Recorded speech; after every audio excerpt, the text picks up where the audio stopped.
مجھے کیا کہہ گیا ابھی؟ یہ مجھے پاگل کہہ گیا اور یہ مجھے جو ہے ساحر کہہ گیا یا مسحور کہہ گیا؟ نہیں، فصفح الصفح الجمیل، ابھی ذرا آپ خوبصورتی کے ساتھ چشم پوشی کیجئے، نظر انداز کیجئے۔ ان ربک هو الخلاق العلیم، یقیناً آپ کا رب جو ہے وہ وہی ہے جو پیدا کرنے والا ہے، خلاق ہے، اور ظاہر بات ہے جس نے پیدا کیا ہے وہ جانتا بھی ہے۔ سورہ ملک میں ہم پڑھیں گے الا یعلم من خلق وهو اللطیف الخبیر، کیا اسی کے علم میں نہیں ہوگا جس نے پیدا کیا ہے؟ وہ تو جانتا ہر شے کو۔ اب یہ گھڑی جس نے بنائی ہے اسے تو معلوم ہے اس میں کون کون سا پرزہ ہے، کہاں کہاں ہے، اس کے اپنے ہاتھ کا اس کے اندر جو ہے ٹکایا گیا ہے۔ میں واقف نہیں ہوں اس کے اندر کیا کچھ ہے، لیکن گھڑی کا بنانے والا تو جانتا ہے۔ الا یعلم من خلق، کیا وہی نہ جانے گا جس نے پیدا کیا؟ وہو الخلاق العلیم، وہ تو خلاق العلیم ہے۔ وَلَقَدْ آتَيْنَاكَ سَبْعًا مِنَ الْمَثَانِي، دل جوئی کے لیے حضور سے فرمایا، اور ہم نے آپ کو دی ہیں وہ 7 آیتیں جو آپ کا وظیفہ ہیں، دوہرا دوہرا کر پڑھتے رہا کیجئے، دوہرا دوہرا کر پڑھتے رہا کیجئے۔ اس پر تقریباً اجماع ہے امت کا کہ اس سے مراد ہے سورہ فاتحہ۔ 7 آیتیں جو بار بار پڑھی جاتی ہیں۔ اب آپ دیکھیے کہ ہر شخص جو نماز پڑھتا ہے دن میں کتنی مرتبہ سورہ فاتحہ پڑھ رہا ہے، ہر نماز میں کتنی مرتبہ پڑھ رہا ہے، دوہرا دوہرا کر۔ یہ آیت جو ہے، جیسا کہ ہم نے جب سورہ فاتحہ پڑھ رہے تھے، من لم یقرأ بفاتحۃ الکتاب لا صلاۃ لمن لم یقرأ بفاتحہ، اس کی کوئی نماز ہی نہیں ہے، نماز کا جزو لازم ہے۔ بلکہ قسمت الصلاۃ بینی و بین عبدی نصفین والی حدیث میں نے آپ کو سنائی، حدیث قدسی، تو وہ تو اصل الصلاۃ ہے ہی سورہ فاتحہ۔ والقرآن العظیم، اور یہی بڑا قرآن ہے، یعنی یہ اپنی اہمیت کے اعتبار سے، اپنی فضیلت کے اعتبار سے خود اپنی جگہ پر سورہ فاتحہ ایک قرآن عظیم کا درجہ رکھتی ہے۔ اسی لیے اس کو اساس القرآن بھی کہا، اس کو کافیہ بھی کہا، شافیہ بھی کہا گیا، یہ ام القرآن بھی ہے۔ وَلَقَدْ آتَيْنَاكَ، اے نبی ہم نے اتنی بڑی بڑی دولتیں آپ کو دی ہیں۔ یہ کیوں گرایا جا رہا ہے یہ ذرا آگے آپ کو معلوم ہو جائے گا، کیونکہ بہرحال حضور کو یہ احساس ہوتا تھا یا نہیں ہوتا تھا، دیکھنے والوں کو تو احساس ہوتا تھا۔ ابو جہل مالدار ہے، ولید بن مغیرہ اتنا بڑا چودھری ہے، یہ محمد تو یتیم تھے، کوئی مال دولت ان کے پاس نہیں، کوئی ان کی حیثیت نہیں، ہاں کچھ عرصے سے کچھ کھا پی بھی رہے ہیں تو وہ بیوی کا مال ہے، اپنا تو نہیں ہے۔ یہ ان کی نگاہوں میں جو ان کے معیارات تھے، جو ان کے اندازے تھے سوچنے کے، وہ تو یہ تھے۔ اس حوالے سے یہاں بظاہر حضور سے خطاب ہے، لیکن اصل میں ان کو بتایا جا رہا ہے کہ بدبختو تمہیں کیا معلوم ہم نے ان کو کتنی بڑی دولت دی ہے۔ وَلَقَدْ آتَيْنَاكَ سَبْعًا مِنَ الْمَثَانِي وَالْقُرْآنِ الْعَظِيمِ، ہم نے ان کو وہ 7 آیتیں عطا کی ہیں۔ ایک حدیث کے مطابق جیسی آیت نہ قرآن میں اتری کوئی اور اس کے مثل، اور نہ تورات میں نہ انجیل میں، یہ سورہ فاتحہ ہے۔ وَلَقَدْ آتَيْنَاكَ سَبْعًا مِنَ الْمَثَانِي وَالْقُرْآنِ الْعَظِيمِ وَلَا تَمُدَّنَّ عَيْنَيْكَ إِلَىٰ مَا مَتَّعْنَا بِهِ أَزْوَاجًا مِّنْهُمْ، تو اے نبی آپ کی نگاہیں نہ اٹھیں اس ساز و سامان کی طرف جو ہم نے ان کو عطا کیا ہے۔ ابو جہل کو اگر دے رکھا ہے، ولید بن مغیرہ کو دے رکھا ہے، اور بڑے سرداروں کو دے رکھا ہے، ان کی جائیدادیں ہیں، ولید بن مغیرہ کے باغات طائف میں بھی ہیں، اس کی جائیداد طائف میں بھی ہے، مکے میں بھی ہے، آپ کی نگاہ ادھر اٹھے ہی نہ۔ پر کاہ کے برابر، جیسا کہ ایک حدیث میں آتا ہے کہ دنیا مافیہا کی حیثیت اگر اللہ کی نگاہ میں ایک مچھر کے پر کے برابر بھی ہوتی تو اللہ کسی کافر کو ایک گھونٹ پانی بھی اس دنیا سے نہ دیتا۔ جو اللہ کا ماننے والا اور جاننے والا، اللہ کو جاننے والا ہو، تو اس کی نگاہ میں تو پھر اس دنیا و مافیہا کی وہی وقت ہونی چاہیے، وہ متاثر نہ ہو یہاں کی چمک دمک سے، آپ کی نگاہ اٹھے ہی نہ۔ لا تمدن عینیک الی ما متعنا بہ ازواجا منہم، ان کو جو ہم نے دے رکھا ہے ساز و سامان اور زیبائش اور آرائش جو ہے، آپ کی نگاہیں ادھر نہ اٹھے۔ ولا تحزن علیہم، اور اب دیکھیے ان کے اوپر جو بھی اب عذاب آئے گا یا جس عذاب کے مستحق ہو رہے ہیں، آپ اس پر غم بھی نہ کھائیے۔ ٹھیک ہے یہ آپ کا کنبہ ہے، قبیلہ ہے، اب ابو لہب آپ کا چچا بھی ہے، لیکن یہ کہ اب غم نہ کیجئے آپ۔ وَاخْفِضْ جَنَاحَكَ لِلْمُؤْمِنِينَ، اور آپ اپنے کندھوں اور بازوؤں کو ذرا جھکا کر رکھیے اہل ایمان کے لیے۔ یہ ہمارے فقراء جب آتے ہیں، یہ جو غلام طبقے سے جو لوگ آئے ہیں، یہ لوگ جو گرے پڑے طبقات سے تعلق رکھتے ہیں، جب یہ آپ کے پاس آئیں تو آپ ان کا استقبال کیجئے۔ فَقُلْ سَلَامٌ عَلَيْكُمْ كَتَبَ رَبُّكُمْ عَلَىٰ نَفْسِهِ الرَّحْمَةَ، تو اس انداز میں ان کا استقبال کیجئے، ان کے سامنے تواضع کیجئے، ان کے سامنے اپنے کندھوں کو جھکائیے۔ وَاخْفِضْ جَنَاحَكَ لِلْمُؤْمِنِينَ، یہی مضمون ایک مرتبہ پھر سورہ طٰہٰ کے اندر آئے گا۔ وَاخْفِضْ جَنَاحَكَ لِمَنِ اتَّبَعَكَ مِنَ الْمُؤْمِنِينَ، اہل ایمان یہ جو آپ کی پیروی کر رہے ہیں، آپ اپنے ذرا کندھے ان کے سامنے جھکا کر رکھیے۔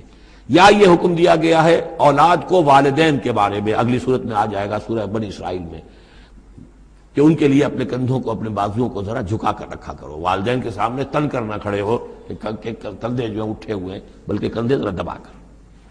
وَاخْفِضْ جَنَاحَكَ لِلْمُؤْمِنِينَ وَقُلْ إِنِّي أَنَا النَّذِيرُ الْمُبِينُ، اور کہہ دیجئے کہ میں تو صرف خبردار کرنے والا ہوں، کھلا خبردار کرنے والا، میری اس کے سوا کوئی ذمہ داری نہیں ہے۔ کما انزلنا علی المقتسمین، جیسے کہ ہم نے نازل کیا ہے ان پر کہ جنہوں نے تقسیم کر لیا ہے، الذین جعلوا القرآن عظیم، قرآن کو انہوں نے بوٹیاں بنا لیا ہے، اس کو توڑ کے ٹکڑے کر دیا ہے۔ اب اس کے اندر دو رائے ہیں، ایک تو یہ کہ اس قرآن سے مراد یہی قرآن ہے، اور مذاق اڑایا کرتے تھے لوگ، یہ جو بھی تھے ابو جہل اور اس کے ساتھی، بھائی فلاں سورت تو میری ہے، وہ تمہیں لے جاؤں گا، وہ فلاں سورت جو محمد کہتا ہے وہ تم لے جانا، وغیرہ وغیرہ، آپس میں وہ تقسیم کرتے تھے ہنسی مذاق میں۔ تو اس حوالے سے انہوں نے قرآن کو بوٹیاں بنا کر اپنے اندر تقسیم کرنا شروع کر دیا ہے۔ ایک رائے یہ ہے، مجھے وہ زیادہ قرین قیاس معلوم ہوتا ہے کہ قرآن کے لفظ کا اطلاق تورات پر بھی ہوا ہے، کہ یہ قرآن وہ ہے جو محمد پر نازل ہوا، ولا بالذی بین یدیہ، ایک اور جگہ ہم آگے چل کر دیکھیں گے، وہ قرآن جو اس سے پہلے تھا، اور وہ گویا کہ وہ تورات تھی، اللہ کی کتاب۔ تو جس طریقے سے تورات کے ٹکڑے ٹکڑے کر دیے تھے یہود نے، اور قراطیسا تجعلونہ قراطیسا تبدونہا وتخفون کثیرا، یہ ہم پڑھ چکے ہیں سورہ انعام کی آیت نمبر 91 میں۔ تو جیسے کہ ٹکڑے ٹکڑے کر کر اور کچھ حصہ ظاہر کیا، کچھ چھپایا، تو ان دونوں کی رائے ہے، وہ میں نے آپ کے سامنے پیش کر دی۔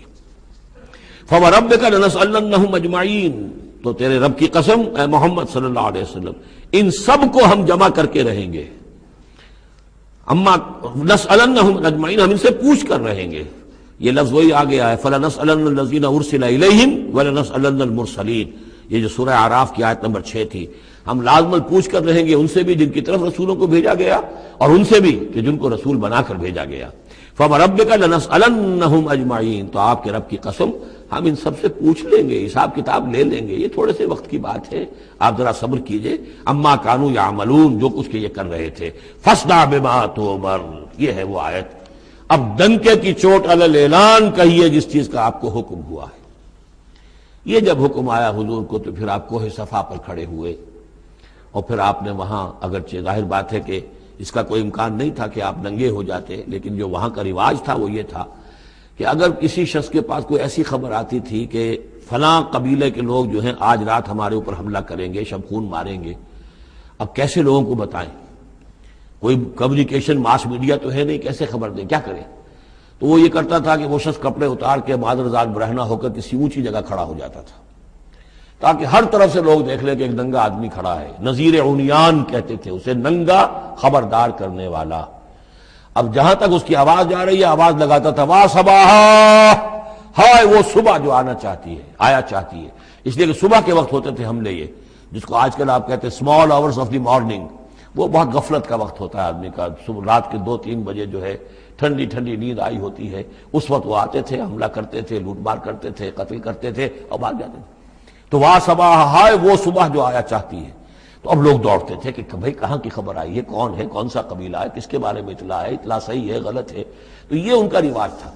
تو حضور نے یہ کیا، صرف ایک چیز اس میں سے نکال دی، ننگے ہونے کا سوال نہیں تھا معاذ اللہ، لیکن آپ بھی کھڑے ہو گئے کوہ صفا پر، وا صباحا کا نعرہ لگایا۔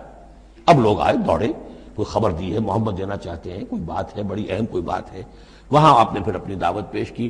تو اسی مجمع میں پھر ابو لہب نے کہا تھا تبا لک لہذا جمعتنا، تمہارے لیے ہلاکت ہو، ہمیں اس کام کے لیے جمع کیا تھا، ہم اپنے بڑے بڑے اہم کاموں میں لگے ہوئے تھے۔ وہ مہاجن تھا، کہیں مہاجنی سود اپنا لین دین کا حساب کر رہا ہوگا بیٹھا ہوا، میں وہ سب چھوڑ کر آیا ہوں کہ کوئی خاص اہم بات تم نے بتانی ہے، لیکن تم نے یہ کیا کیا؟ تو یہ ہے وہ واقعہ، اور اس سے معلوم ہو جاتا ہے کہ یہ سورہ مبارکہ جو ہے اسی دور کی، ابتدائی دور کی ہے۔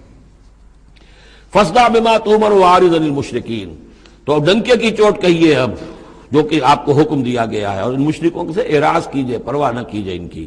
انا کفیناک المستہزئین، یہ جو استہزاء کرنے والے ہیں، تمسخر اڑانے والے ہیں، ہم آپ کی طرف سے ان کے لیے کافی ہو رہیں گے، ان کی کوئی مخالفت آپ کا کچھ بال بیکا نہیں کر سکے گی۔ الذین یجعلون مع اللہ الہا آخر، جو اللہ کے ساتھ ساتھ اور بھی الہ گھڑے بیٹھے ہوئے ہیں، فسوف یعلمون، تو ان قریب انہیں معلوم ہو جائے گا کہ اصل حقیقت کیا ہے اور وہ کس طرح کی گمراہیوں میں پڑے ہوئے تھے۔ اب وہ آیت آ گئی جس کا کئی مرتبہ میں حوالہ دے چکا ہوں، اور سورہ انعام میں خاص طور پر وَلَقَدْ نَعْلَمُ، اے نبی ہمیں خوب معلوم ہے، اَنَّكَ يَضِيقُ صَدْرُكَ بِمَا يَقُولُونَ، کہ جو کچھ یہ لوگ کہہ رہے ہیں اس سے آپ کا سینہ بھجتا ہے۔ کسی نے پاگل کہہ دیا، کسی نے مجنون کہہ دیا، آصیب کا سایہ آ گیا، کوئی ہمدردی کے انداز میں آ کے کہتا ہے۔ عتبہ ابن ربیعہ ایک دفعہ آیا، کیونکہ وہ بزرگ تھا، خاندان کا معمر آدمی تھا، بھتیجے میرے بڑے تعلقات ہیں، عاملوں سے بھی، کاہنوں سے بھی، واقعی اگر کوئی تم پر کوئی سایہ ہو گیا ہے، کوئی بری روح کوئی آ گئی ہے تو مجھے بتا دو، میں بلا کے لے آؤں گا، علاج کرا دوں گا تمہارا۔ اب کوئی کچھ کہہ رہا ہے، کوئی کچھ کہہ رہا ہے، کسی نے کہا شاعر ہے، کسی نے کہا کہ ایک انہوں نے غلام پکڑ کے رکھا ہوا ہے، عجمی غلام، اسے کمرے میں بند کیا ہوا اپنے گھر کے اندر، اور وہ عالم ہے بہت بڑا جو پورے پچھلی کتابوں کا جاننے والا، اس سے ڈکٹیشن لیتے ہیں اور پھر آ کر ہم پر دھونس جماتے ہیں کہ یہ اب وحی آئی ہے۔ تو یہ ساری باتیں سنتے تھے حضور صلی اللہ علیہ وسلم، تو آپ کو تکلیف پہنچتی تھی، کوفت ہوتی تھی۔ وَلَقَدْ نَعْلَمُ، اے نبی یہ نہ سمجھیے کہ ہمیں اندازہ نہیں ہے کہ آپ کو کوفت ہو رہی ہے، آپ کو تکلیف ہو رہی ہے، آپ کا سینہ بھینچتا ہے۔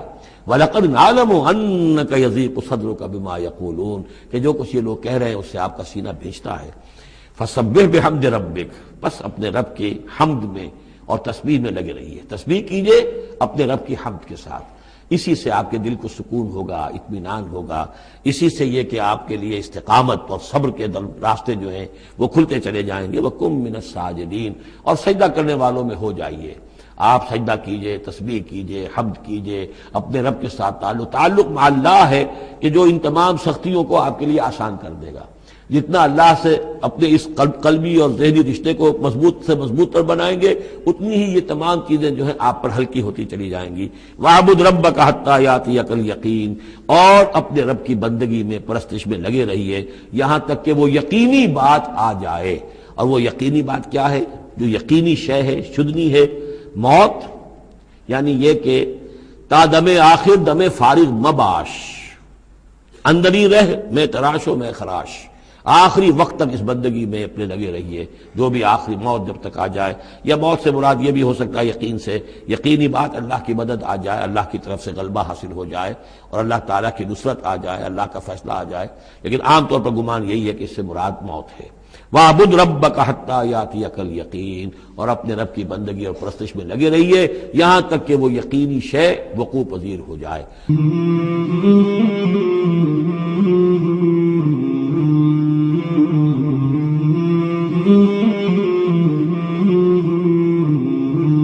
مولاي صل وسلم دائما أبدا على حبيبك خير الخلق كلهم، مولاي صل وسلم دائما أبدا على حبيبك خير الخلق كلهم، مولاي صل وسلم دائما